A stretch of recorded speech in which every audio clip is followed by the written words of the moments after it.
only that, the people who are with you can't see where you're at, and they can only see you where you are right now, what you did in the past. So they can't see you as being the billionaire or the millionaire or the trillionaire or whatever you desire to be. They can't see that. Mm-hmm. And see, the thing is, I realize even with the people that I study who are ultra successful at what they do, all it really has to do is just not giving up, consistently doing things on a consistent basis, and don't allowing your emotions to go up and down at like a roller coaster, and just continue to keep going consistently all the way through.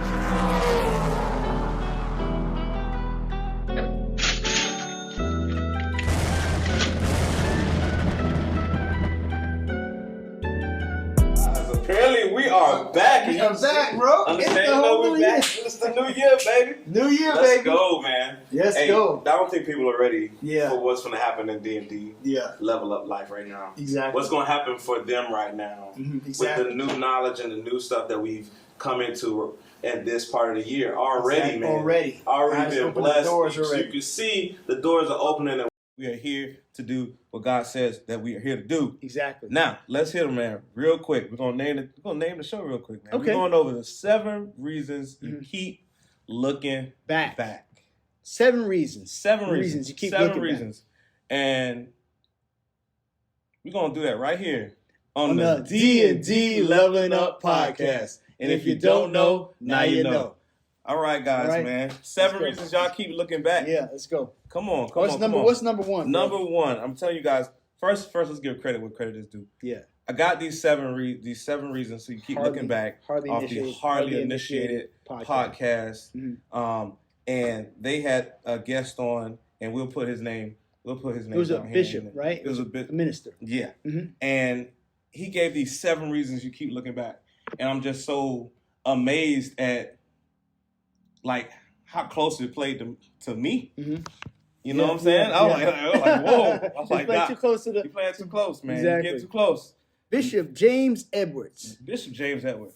Pastor phenomenal podcast. Pastor After James y'all Edwards. watch We this call him one, Bishop. Go watch. Yeah. Go watch the Hardly Initiated podcast. Yeah. All right. Number 1 reason. Mm-hmm. Hold on. I read it and got stuck.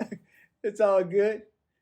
The desire for what's before you isn't bigger than whatever or whoever you left behind. Exactly. So what does that basically mean? Is that the things that you're trying to get in the future, the people that you're trying to hold on to, you know what I'm saying? Those individuals don't see your vision for what you have to do in the future.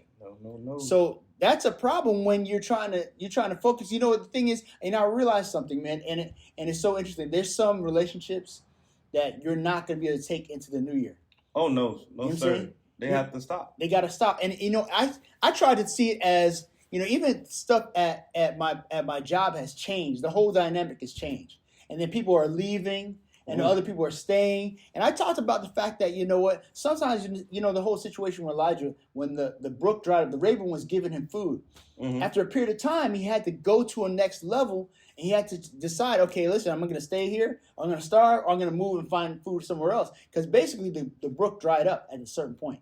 You have expectations that people who are with you right now are going to be with you for the rest of your life. And they might be only here for a season. And some of these people are not going with you because they don't have the same mentality that you have going into the future, or what the vision that God has given you, or what the vision that you placed in yourself, he placed in you to be able to bring forth.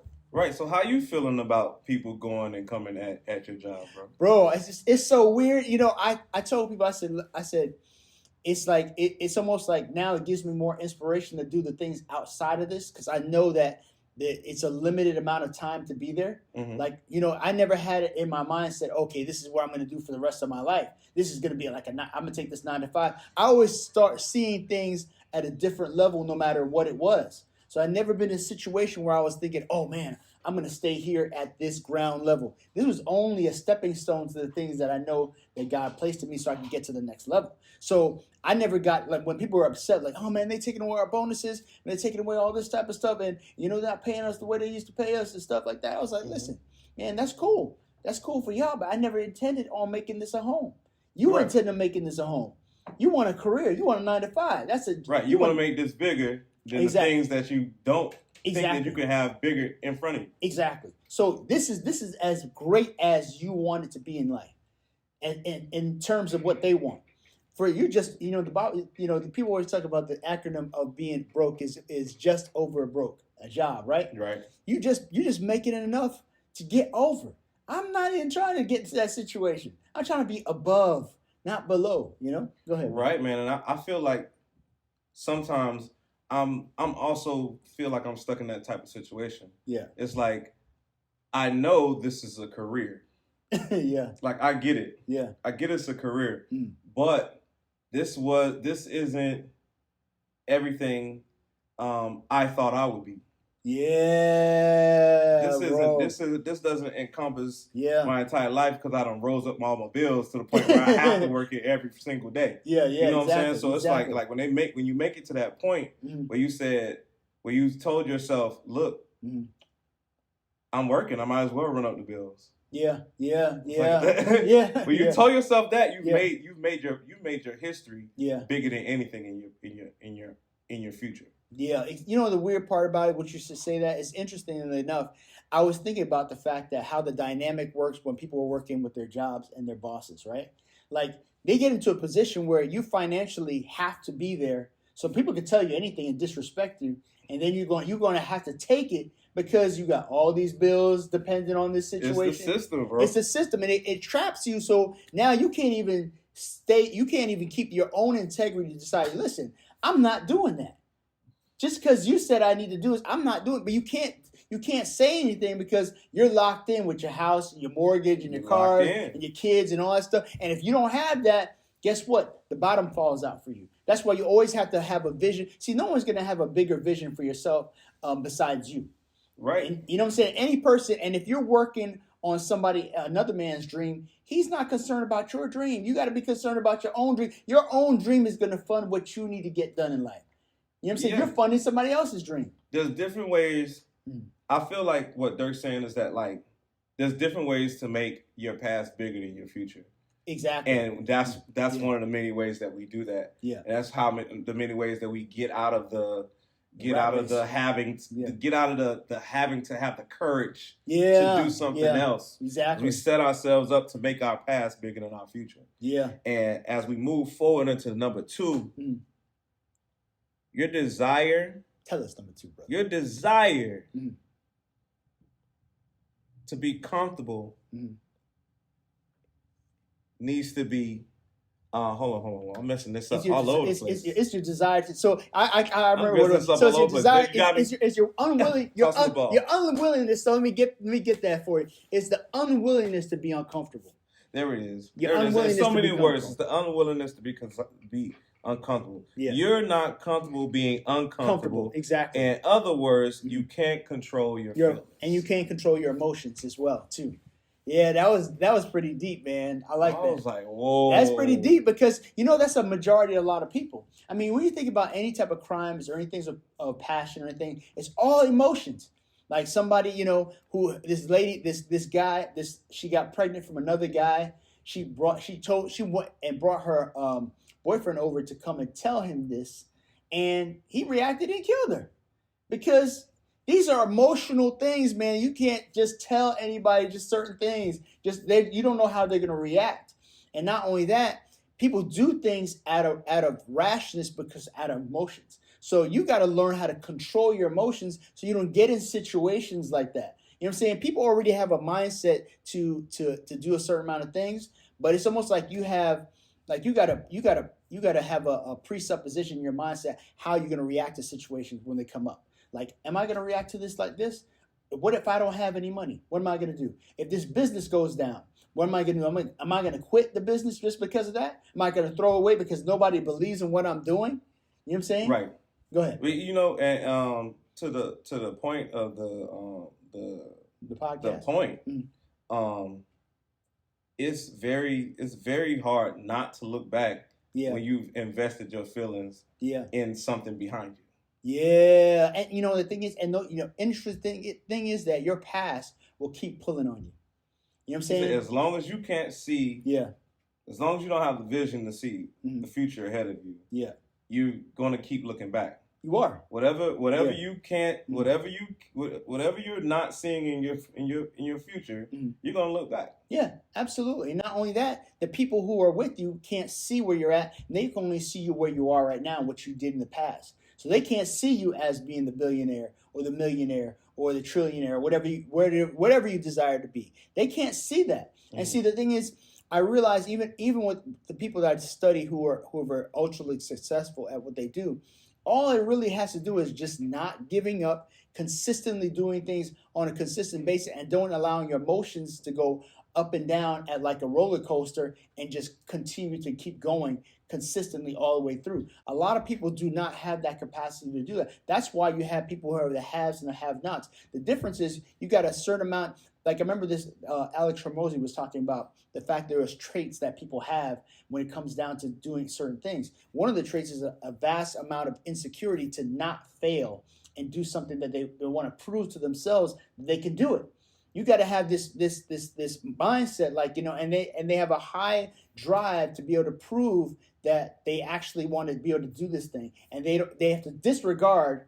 And it's almost he said it's a superiority complex, but I really don't think you need to have a superiority complex. But you have to have a certain amount of guff, you know what I'm saying? Right. To think that, hey, listen, I had the courage to do this thing that nobody else is doing, that no one's ever seen me ever do. Right. You know what I'm saying? And I believe I can do it. Right. I'm not gonna let other people keep me in the past. Exactly.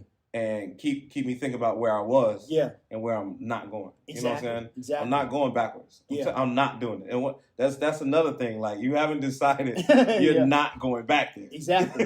And that's the thing. Also, you know, it's so funny you should say that, because to be honest, he said that one of the things is that one of the decisions and traits is to not go back.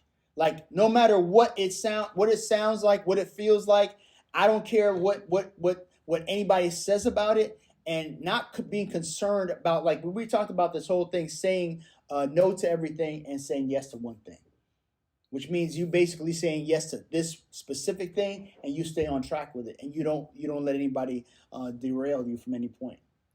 Man, you really can't. And we're gonna go to number 3, which is like one of my favorite ones. Okay. You're fine with dysfunction, and you're willing to tolerate toxicity. Toxicity in your Whatever life. you tolerate, that's what dominates. Exactly, because, you know, to be honest with you, treat people. I was talking to Tim about this the other day. You know, because you teach people how to treat you. Yep. So if you decide to accept certain things in your life based on how they are, or how people try to perceive who you are and your relationship and how your response is, then basically that's how they're going to treat you. And you got to be able to treat people and understand, put people in components and boxes, and say, listen, you can only treat me this way, and if you do, guess what? I'm gonna put you in this box. Right, man. I tell my wife that all the time. I say, you teach people. Yeah. And she believes it. She's a strong believer in it now. Yeah. You teach people how to treat you. Yeah. Like, with everything that you do, everything that you interact with them with. Yeah. You know what I'm saying? Mm-hmm. Some people are watching for that opportunity to treat you how they want to treat you. Exactly. They're waiting for it. They're like, okay, hold on. Mm-hmm. He's going to say it. Yeah. He's going to give me the go. Yeah. Right? Yeah. And what you got to do is you got to know, first thing you need to know is what you don't want. Exactly. If you don't know that, if you haven't taken any time to investigate the things that you just don't like, don't want, don't care for, then you can't get the opposite of that. Exactly. Like, you have no navigation. Like, that's even something else. It's like a thought process that Alex Hormozy was talking about in one of his YouTube videos. He's like, planning backwards. The planning backwards is like reverse engineering. Okay, reverse engineering. Yeah. What don't I like? Yeah, exactly. About interacting with people and how they treat me. Mm-hmm. All right. Well, when they do this, there needs to be an inverse reaction to it to tell them, look, that's not allowed. Yeah. Like, and if they get an attitude, that's cool. That's cool. You don't belong in my space. Exactly. I've told groups of people that if you are on a different level than I am right now, you're not going to exist in my space. Yeah. Period. Yeah. I don't care how long you think you're going to be here. You're not, because I'm not going to tolerate it. Yeah. and one of us is going to be tired of it, and it's not going to be me. Yeah. One of us is going to be tired of this. Yeah. And you got to say, it won't be me. Yeah. Yeah. You got to get out the victim mentality. Yeah, and get into that people can treat you yeah any way they feel like it. Yeah. Like, no. Yeah. You go somewhere else. Do something else. We live in one of the best times in history. Yeah, that's true. To do whatever you want, and you're letting people walk all over you. Exactly. But that comes down to your own moral backbone, your own kind of compass. Because a lot of people, I had a situation with somebody, man, in business, and I delegated this authority to two individuals. First to the first individual, and I expected them to produce a result, right? So they did not produce a result. So I had to find somebody else to produce the result, right? So I found somebody else to produce the result I brought these two individuals to come together to try to get the result that I want, right? So finally, the second person, of course, takes care of everything so that everything is straight. Now, the other person I delegated to had to tell somebody else, literally, you're not on the job anymore. And that was a problem for them. And I was like, listen, how can that be a problem? Like, listen, I gave you plenty of time to be able to tell this individual not to do this, right? Or this wasn't going to work out. Right. So they had a problem with me because of the situation. I was like, listen, how you throwing it back on me? Oh, no one communicated me about. I said, listen, I communicated and told you, but you refused to listen to me about the situation. You want to do what you want to do. Now you got to go back, and now his probably relationship with that individual is probably fractured. And then he felt it was fine enough for us to have that type of situation, argument, out of disrespect, that he was willing to give up our relationship so it could be fractured. And I was like, okay, well, that's cool. I ain't got nothing against you, but guess what? It just let me know, listen, not everybody's going to follow. Everyone's not going to follow a certain method that you have an expectation. That's why I never have too high expectations of individuals, because I didn't expect that person to ever get out of whack with me, ever. And we've known each other for a long time. It just lets you know, like, guess what? Whatever you expect it's not always going to be the way you think it is. And I'm probably not going to take that person into the rest of the year. And it's nothing to do with me, but guess what? You just got to let it go. You know what I'm saying? And it's not a problem, because guess what? It is what it is. No, man, I like to put it to people like, if this how you want to end this. Exactly. That's on you. That's on you. If that's how you want to, if our relationship is really that fragile where you let it fall to the side for having to tell somebody no. Yeah, exactly. That's what I'm saying. If it's a problem for you to tell somebody no, what's the problem? Like, I know I can't put you in charge of nothing. Exactly. Like, don't ask me to put you on. Exactly. Like, I can put you on the show, but you can't be in charge because you won't take the responsibility to do what you're supposed to do. Exactly. And that's what bothered me, because it was like, what was your problem? Like, this is almost like a fear. Like, if you had a problem, like, that means in your mindset, you can't tell somebody no. You got to be able to tell people no. Like, if you're not strong enough to tell someone no, that's a problem. What Cat Williams said? Cat was like, what did he say? P. Diddy be wanting to party, and you got to tell him no. Shout out to Club Shay Shay, man. Yeah. Cat Williams. He said we got to clowning, man. You got to shut it. We got to shut it down? You got to shut it down. All right, how long we got? A couple minutes? Or we finished? Hold on. We were supposed to be testing anyway. We were supposed to be testing. We went all the way in. We didn't went all the way in. We went all the way in.